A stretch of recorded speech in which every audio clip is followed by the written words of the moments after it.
I reported what had occurred to our company commander, who told me that I was being quite ridiculous. Really, Jary, you're being absurd.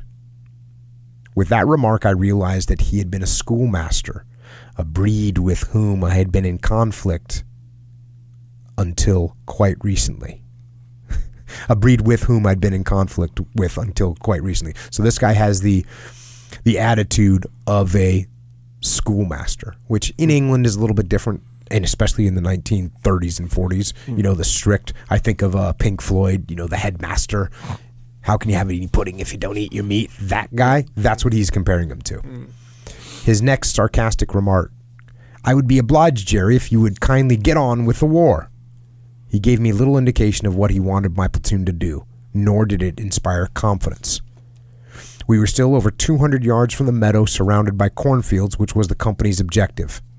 It now became apparent that our company commander had an academic and detached attitude of mind, which made it quite impossible for him to command the company.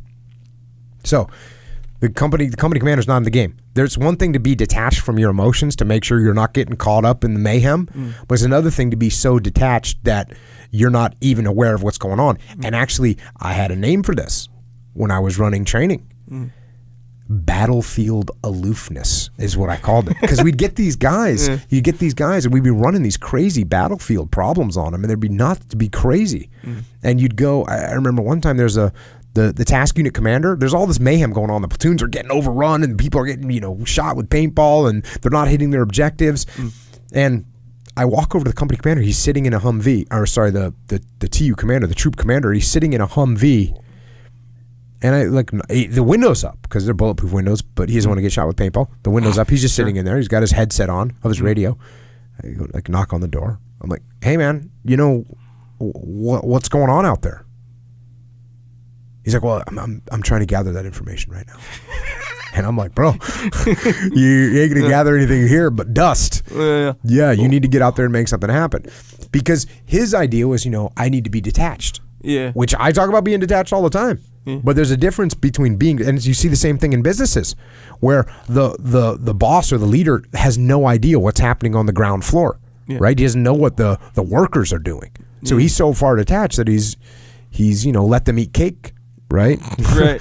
That's where this guy is. Wait, so why is that? It's because they just, in a way, just depend on them to just handle it on their own. They think they're going to handle it on their own, which is a good attitude to have until they can't handle it anymore. Right. Once they can't, once a team or a platoon or a business unit can't handle it on their own and they're failing, you have to go do your job. You have to step up. You have to step down as leader. You have to get in there and square that stuff away. Yeah. So it's that without the get in there part. Right. It's just like, all right, just call me when it's done kind of thing. And the problem is somebody's got to sort these problems out. Yeah. They're real. Yeah. And they're not getting better. And you might take you a minute to go, okay, wait a second, these problems aren't getting better. What should I do? Once you realize that they're not getting better, you got to get in there and make it happen. Yeah. This guy's not doing that. Back to the book. He behaved like a supercilious umpire on an exercise in England.